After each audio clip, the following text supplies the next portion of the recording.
इस वक्त हम मधेपुरा जिला के घेलार प्रखंड के ये लक्ष्मिया गांव है। हमारे साथ बैठे हुए अतिथि है जो परिचय का मोहताज नहीं। यह है श्री कृष्ण टीवीएस शोरूम के प्रोपराइटर इंजीनियर नरेंद्र चंद नवीन यादव जी, जो मर्चेंट पैसे से मर्चेंट नेवी इंजीनियर है। आज कई दिनों से ये यात्रा पे थे और कई स्थलों का, कई धार्मिक स्थानों का पूजा करते हुए आज ये पुनः अपने घर पे पहुंचे। हम इससे बात करेंगे इसका कहाँ कहाँ दौरा हुआ और कहाँ कहाँ ये जाकर के पूजा किए हैं। सबसे पहले एमडीपी लाइव के तमाम दर्शक वृंद को और आपके माध्यम से जो भी दर्शक देख रहे हैं सभी को नमस्कार, प्रणाम, हर हर महादेव, जय श्री राम, जय श्री कृष्ण। जो सर, इस बीच में आप पूजा करने के लिए कई धार्मिक स्थल पे गए थे और कहाँ कहाँ पूजा की और कहाँ कहाँ से आज 14 तारीख के बाद आज घर पे पहुंचे 19 तारीख को।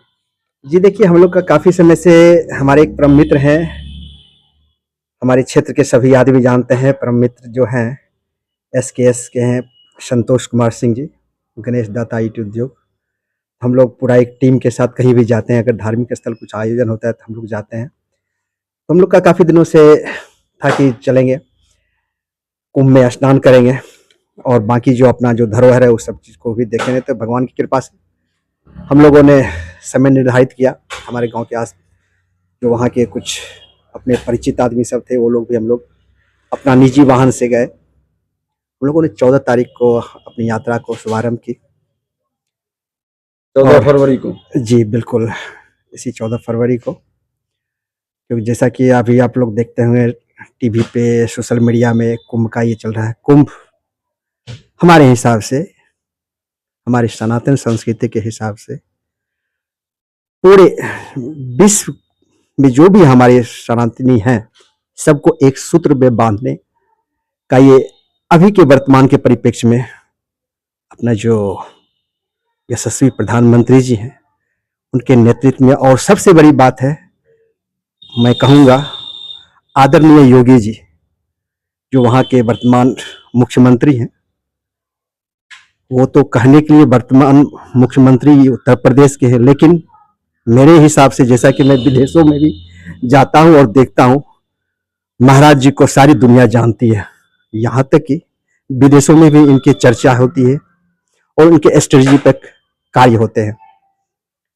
उसका मैं अभी व्याख्या नहीं करूँगा, क्योंकि अभी जो धार्मिक स्थल का मैं भ्रमण किया हूँ, गया हूँ, तो आपसे मैं शेयर करना चाहूँगा। हम लोग यहाँ से अपने निजी वाहन से निकले, कई जगह गए? जी बिल्कुल बिल्कुल। हम लोग गए सबसे पहले भगवान शिव की नगरी, जो कि आप लोग ग्रंथों में पढ़े होंगे या जो पढ़ते हैं वो जानते हैं, और जो सोशल मीडिया पर देखते हैं, न्यूज़ में देखते हैं, जिसे कि ऐसा माना जाता है कि ब्रह्मा जी ने बनाया। शिव जी की नगरी है ये, वाकई में शिव जी की नगरी है। अत्यंत मनोहर, मन को लुभावने वाली। हाँ, कालांतर में सदियों पुराने समय में कुछ आताताइयों ने उसे ध्वस्त कर दिया और बुरी तरह से ध्वस्त कर दिया। लेकिन हमारे सनातन संस्कृति के जो भी पहले के हमारे पूर्वज थे, जैसे कि वहाँ के जो कई बार टूटा, एक 17वीं शताब्दी में एक अहिल्याबाई होलकर थी जो मराठा की शासक थी, उन्होंने उसको रिबिल्ड किया। उसके बाद फिर ध्वस्त हुआ। लास्ट में आपको औरंगजेब का भी आप लोग नाम सुने होंगे, उसने लास्ट टाइम में तोड़ा था। उसके बाद फिर उसका जीर्णोद्धार किया गया। जब जब जो भी हुआ, लेकिन जब जब भी निर्माण होता गया, एक से एक उसमें ऐसी ऐसी आकृतियां बनाई हुई है जो कि देखने को मन करता, हमेशा को उसको देखते ही रहे। यहाँ तक कि मैं आपको क्या बताऊं, जब मैं वहां की सीढ़ी पे गया ज्ञानवापी गंगा नदी में स्नान करने के बाद, जब मैं, हमारे क्या है, हर एक चीज को हम बड़ा गौर से देखते हैं। जो पुरातत्व विभाग का जो भी चीज होता है, काफी हमको ये सब चीज जानने का, इतिहास पढ़ने का, बाकी चीज का ये रुचि रहता है। तो उस क्रम में मैंने देखा बाकी जो पत्थर है, जैसा कि अभी हम चर्चा करते हैं हम अपने यहाँ झिटकिया और श्रीनगर का, जैसा कि मैं इसके लिए, और हमारे एक सीओ साहब थे, एक डीएम साहब थे, हम लोगों ने इस पर पहल भी किया, और इनफैक्ट अभी के वर्तमान हमारे आदरणीय डीएम साहब जो अभी तरनजोत सिंह जी हैं, सरकार की तरफ से कुछ ऐड भी आया है। बाकी ये सरकार, तो वहां मैं ये बोलना चाहता हूँ कि हमारे जो यहाँ के जो शिलालेख हैं, पत्थर की जो बड़ी बड़ी शिलालेख है, जैसा कि आप देखें कि हमारे झिटकिया में भी जो शिलालेख सब हैं, और अपना श्रीनगर में भी है, सेम वही स्ट्रक्चर। वहां अगर नदी से हम ऊपर आते हैं, जैसा कि हम वहां पे दशमेश घाट है, ढेर सारी घाटें हैं, और ये वही जगह है जो कि राजा हरिश्चंद्र, सत्यवादी राजा हरिश्चंद्र, सारी दुनिया उनको जानती है, शायद वो वहां पे अभी भी उसकी चर्चाएं होती रहती है जी।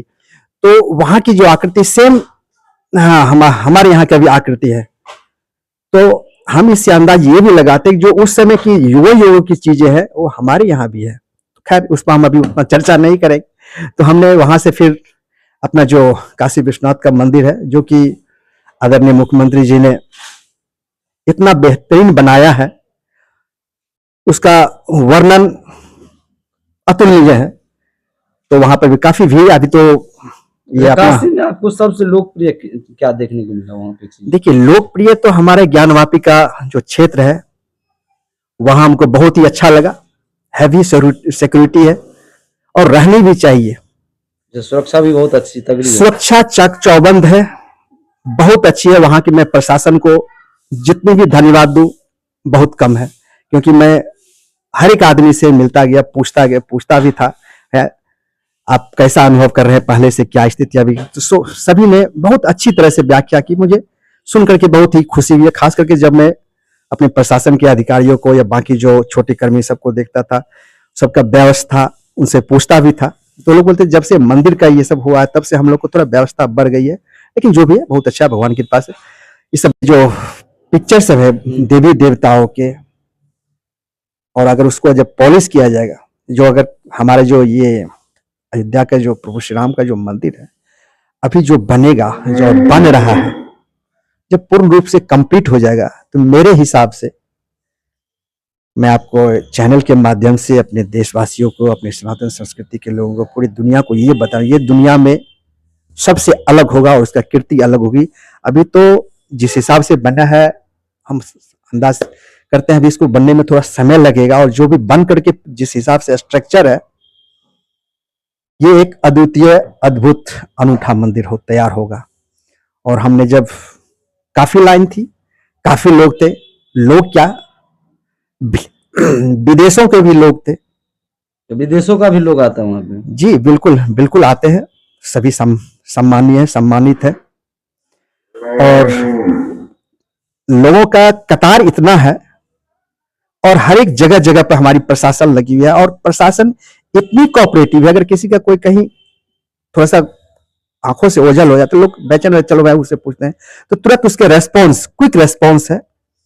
ये तो अब मैं बोलूंगा आपके माध्यम से, ये तो आदरणीय योगी जी और उनके जो वरिष्ठ पदाधिकारी सब है, उनका मेहनत, उनका डेडिकेशन, समर्पण की वजह से इस तरह से और ये सफल हो पाया है। और जब मैं अपने प्रभु श्री राम जी की मूर्ति के सामने कुछ ही दूरी पर था, तो मैं जब देखा, अपनी आंखों से आंसू को न रोक पाया खुशी के मारे, क्योंकि उस जगह वो जगह है त्रेता समय की, जहां पे भगवान विष्णु स्वयं मानव रूप में आए और वहां पे लीला किए। और वहां की जो नदी है, सरयू नदी, जब वहां से श्रीलंका वन के लिए प्रस्थान कर रहे थे, जैसा कि हमने ग्रंथों में पढ़ा, जाना, बाकी अपने बुजुर्गों से भी सुना, वहीं से अपना स्नान करने के बाद फर्दर आगे निकले। अगर वो वहां से नहीं जाते तो लोगों का कल्याण नहीं होता, क्योंकि जब जब अधर्म बढ़ा है, जिस काल में बढ़ा है, भगवान किसी न किसी रूप में आए हैं, आते रहेंगे, और ये साइकिल अनवरत चलता रहेगा। और सर मैं आपको अपना क्या कहते हैं कुंभ का एक बात आपको बताना भूल गया। कुंभ कितने तारीख को गए वहां पे? हम लोग वहां पे कुंभ का ये तकरीबन हो गया हमको, हम लोग को पूरा ट्रेवल तो हम लोग का तकरीबन आज कितना हो गया 7 आपको? दिन हो गए। 7 दिन हो गया 19 तकरीबन तारीख। 19 तारीख को। लेकिन हम लोग वहां पर कुंभ 2 दिन पहले पहुंचे, ठीक है, क्योंकि हम लोग बीच में आराम वगैरह करते हुए जाते थे। रात्रि में हम लोगों ने स्नान किया क्योंकि भीड़ अच्छा, काफी कुंभ थी। में भीड़ कितना था? भीड़ तो अभी ढेर सारे देखने को मिल रहा है, करोड़ों में आका जा रहा देखिए, है। सरकार की जो आंकड़े हैं बिल्कुल सही है, हमारे हिसाब आंकड़े से भी ज्यादा हो गया है। आंकड़े से भी ज्यादा हो गया, क्योंकि आदमी का जो मूवमेंट है हमेशा आते जाते रहते हैं। और सबसे बड़ी बात मैं आपके माध्यम से ये बोलना चाहूंगा सर, कि किसी में कोई दोष नहीं, कोई कुछ, सब अपने एक माइंड सेट है, चलो हम जाएंगे स्नान करेंगे, और सभी जाते हैं, सभी स्नान करते हैं। जिसको जो प्रॉपर जगह जानते हैं, चलो यहाँ हमारे यहाँ संगम है गंगा जमुना का अदृश्य रूप में सरस्वती का, वहां पे जाकर के स्नान करते हैं और सभी आते हैं। दुनिया के हर एक कोने से लोग आते हैं और वहां पे प्रशासन इस हिसाब से मैनेज की है कि वो अद्भुत है। हर जगह आइडेंटिफिकेशन दिया हुआ ताकि कोई भुलावे नहीं। अगर कोई कहीं भुलाता भी है, कुछ भी थोड़ा सा भी इधर होता है, तो तुरंत आप कांटेक्ट कीजिए, प्रशासन आपको हर तरह से मदद देने के लिए तैयार रहती है। ये मैं सबसे अच्छी बात है कि बाकी जगह में और वहां में जो भी कॉपरेशन है, और ये कॉपरेशन लगन की वजह से ही इतना बड़ा भव्य आयोजन शायद अभी तक के विश्व इतिहास में पहली बार हुआ है। अब आगे तो भगवान की कृपा। अच्छा, कुंभ में सबसे बड़ा चीज देखने को क्या आश्चर्यजनक ऐसा कोई चीज? देखिए, आश्चर्यजनक वहां तो पूरी सनातन संस्कृति की एकजुटता हमारे लिए सबसे जरूरी, कि हमारी एकता को एक सूत्र में बांधा गया है। पहले लोग पढ़ा करते थे और हम लोग मूवी सब में कुंभ में ये बिछड़ गया, एक नैरेटिव सेट किया जाता था, अरे कुंभ के मेला में फलाना बिछड़ गया, मूवी में भी बजा, आप कितने ऐसे मूवी सब में भी देख सकते हैं। लेकिन धरातल पर ऐसा नहीं है।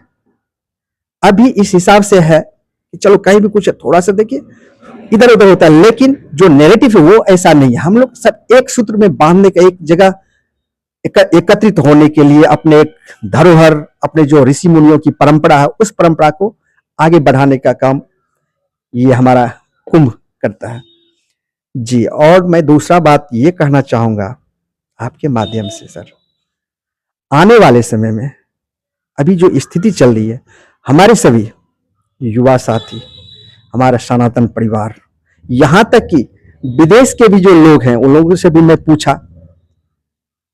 और वो लोग तो मोस्टली कोई ना कोई गाइड वगैरह रहते थे उसके साथ, उससे बातचीत करो। हमें भी थोड़ी बहुत अंग्रेजी, क्योंकि हम भी विदेश वगैरह जाते तो वो लोग से बोलने में काफी फ्रेंडली होते, तो वो लोग जो बातें जो शेयर की, हमारे जो मन जब सुनते थे ना, तो मैं काफी आनंदित हो जाता था। मैंने चलो ये लोग हमारी संस्कृति को इतना रीड करता है, और तभी दुख ये होता है कि जब विदेशी हमारी संस्कृति को इतना रीड करते हैं, लेकिन हमारे यहाँ के लोग एक अलग दृष्टिकोण से ये करते हैं। ये बड़ा मेरे लिए आश्चर्य का ये रहा जी। और अच्छा, वहां तो गए, वहां तो ढेर सारे ऋषि मुनि आए थे, ढेर सारे नागा बाबा है जो देखने के लिए अद्भुत लगते हैं। कई अद्भुत चीज ऐसी थी जो रास्ते में लगे हुए थे, वो सब तो देखने को मिला होगा। और पहली बार गए हैं कुंभ, अभी तक तो कुंभ में गए नहीं जी। पहले कुंभ के बारे में सुनता था, अब जा करके देख लिया, हकीकत में देख लिए। प्रभु श्री राम का कृपा, भोलेनाथ का, कृष्ण कन्हैया की कृपा, कि इस बार अपने साथियों के साथ गया। जाने चलो यहाँ हमारे यहाँ संगम है गंगा जमुना का अदृश्य रूप में सरस्वती का, वहां पे जाकर के स्नान करते हैं और सभी आते हैं। दुनिया के हर एक कोने से लोग आते हैं और वहां पे प्रशासन इस हिसाब से मैनेज की है कि वो अद्भुत है। हर जगह आइडेंटिफिकेशन दिया हुआ ताकि कोई भुलावे नहीं। अगर कोई कहीं भुलाता भी है, कुछ भी थोड़ा सा भी इधर होता है, तो तुरंत आप कांटेक्ट कीजिए, प्रशासन आपको हर तरह से मदद देने के लिए तैयार रहती है। ये मैं सबसे अच्छी बात है कि बाकी जगह में और वहां में जो भी कॉपरेशन है, और ये कॉपरेशन लगन की वजह से ही इतना बड़ा भव्य आयोजन शायद अभी तक के विश्व इतिहास में पहली बार हुआ है। अब आगे तो भगवान की कृपा। अच्छा, कुंभ में सबसे बड़ा चीज देखने को क्या मिला? आश्चर्यजनक ऐसा कोई चीज? देखिए, आश्चर्यजनक वहां तो पूरी सनातन संस्कृति की एकजुटता हमारे लिए सबसे जरूरी, कि हमारी एकता को एक सूत्र में बांधा गया है।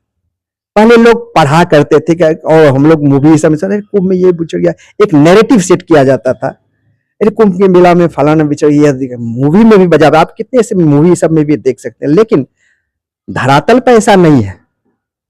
अभी इस हिसाब से है कि चलो कहीं भी कुछ थोड़ा सा देखिए इधर उधर होता है, लेकिन जो नैरेटिव है वो ऐसा नहीं है। हम लोग सब एक सूत्र में बांधने का, एक जगह एकत्रित होने के लिए अपने एक धरोहर, अपने जो ऋषि मुनियों की परंपरा है, उस परंपरा को आगे बढ़ाने का काम ये हमारा कुंभ करता है जी। और मैं दूसरा बात ये कहना चाहूंगा आपके माध्यम से सर, आने वाले समय में अभी जो स्थिति चल रही है, हमारे सभी युवा साथी, हमारा सनातन परिवार, यहां तक कि विदेश के भी जो लोग हैं, उन लोगों से भी मैं पूछा, और वो लोग तो मोस्टली कोई ना कोई गाइड वगैरह रहते थे उसके साथ, उससे बातचीत करो। हमें भी थोड़ी बहुत अंग्रेजी, क्योंकि हम भी विदेश वगैरह जाते तो वो लोग से बोलने में काफी फ्रेंडली होते, तो वो लोग जो बातें जो शेयर की, हमारे जो मन जब सुनते थे ना, तो मैं काफी आनंदित हो जाता था। मैंने चलो ये लोग हमारी संस्कृति को इतना रीड करता है,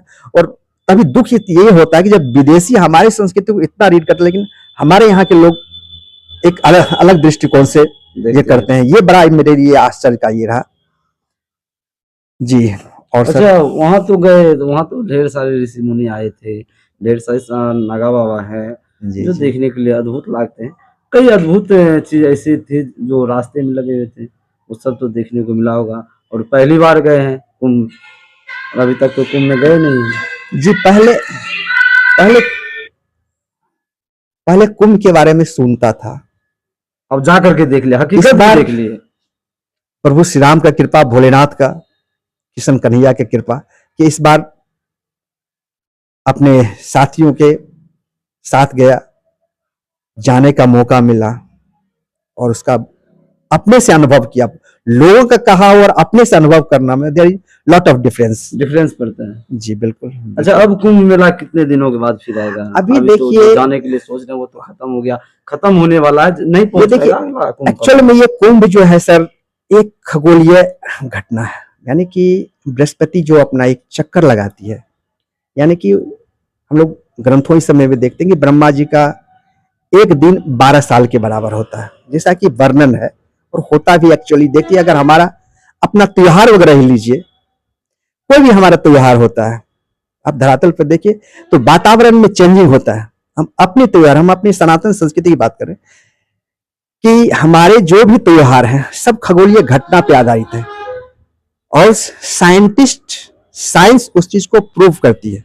ये जो मूवमेंट है, ग्रहों का जो मूवमेंट है, वो तो हमारे जो अभी जो लेटेस्ट टेक्नोलॉजी है उसके अनुसार भी ये लोग देख कर करते हैं। लेकिन अंदाज कीजिए, हम इमेजिन करते हैं कि हमारे ऋषि मुनि कैसे कैलकुलेट करते थे, वो भी एग्जैक्ट, एक्यूरेट।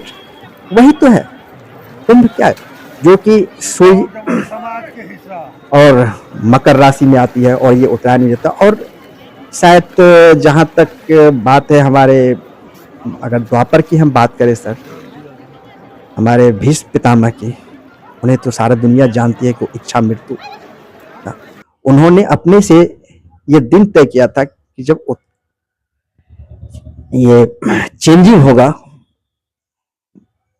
गोलार्थ, यानी कि आपका क्या कहते हैं, आप अगर ये बोले क्या कहते हैं आपको, बृहस्पति अपना जो जगह चेंज करेगी, कक्षा चेंज करेगी, और ये तो उस समय वो अपनी इच्छा के अनुसार डेथ किए थे। ये द्वापर की बात है, और ये हर एक चीज, ये साइकिल है, हमेशा चलते रहा। अभी जो आपका ये 12, इसीलिए कहा जाता है, ये सुने होंगे मीडिया में, को कहते हैं ये एक किसी आदमी का मैं सुना था कि ये कैसे किस ग्रंथ में, अरे भाई आप ग्रंथ पढ़ो, तो जब पढ़ोगे तब तो जानोगे, जब पढ़ोगे नहीं तो हाँ, जो क्या कहते हैं सर, वो व्हाट्सएप यूनिवर्सिटी और सोशल मीडिया में तो वाले सबसे तो मिलेगा ना आपको। उसके लिए आपको अपने ग्रंथों को, अपने किताबों को, बड़े बड़े विद्वानों की चीजों को अध्ययन करना पड़ेगा। और अध्ययन करें तो ये आप स्वतः पाएंगे। 12 साल के बाद लगता है तो 12 हम लोग बचपन में पढ़ते थे बड़े बड़े चौवाल से 12। आज के हमारे बच्चे पढ़ते 12 टू 144, तो ये 144 साल के बाद ये फिर लगेगा। सबका टाइम निश्चित है, सबका मूवमेंट निश्चित है। ये महाकुंभ है, फिर ये 6 साल पे जो लगता है, 6 महीने पे भी होता है कि अर्ध कुंभ कहा जाता है। अभी देखिए इसके बाद आपका जो नासिक में होगा 2027 में, फिर उज्जैन में होगा आपको 2028 में, और पुनः अर्ध प्रयागराज में 2030 में जी 2030 में फिर ये लगेगा, लेकिन वो अर्ध कुंभ रहेगा। तो ये सब एक खगोलीय घटना पे ये आधारित रहती है जी। तो हमारे साथ है आज आया और टाइम दी है, टाइम देने के लिए मैं दिल से आभार प्रकट करता हूं। और जो घटना थी कुंभ के, जो भी सच्चाई थी उन्होंने बताया, और हम आपको दिखाएंगे कि कुंभ में किस तरह से लोगों की भीड़ है और किस तरह से कुंभ लोग नहाने के लिए जा रहे हैं। आज सर को मौका मिले और पूजा करके कुंभ से आए हैं, इसके लिए मैं सर का बहुत बहुत आभार प्रकट करता हूँ। जय श्री राम, जय श्री कृष्ण, जय सनातन संस्कृति, हर हर महादेव। तो समय देने के लिए सर को बहुत बहुत धन्यवाद। जय हिंद।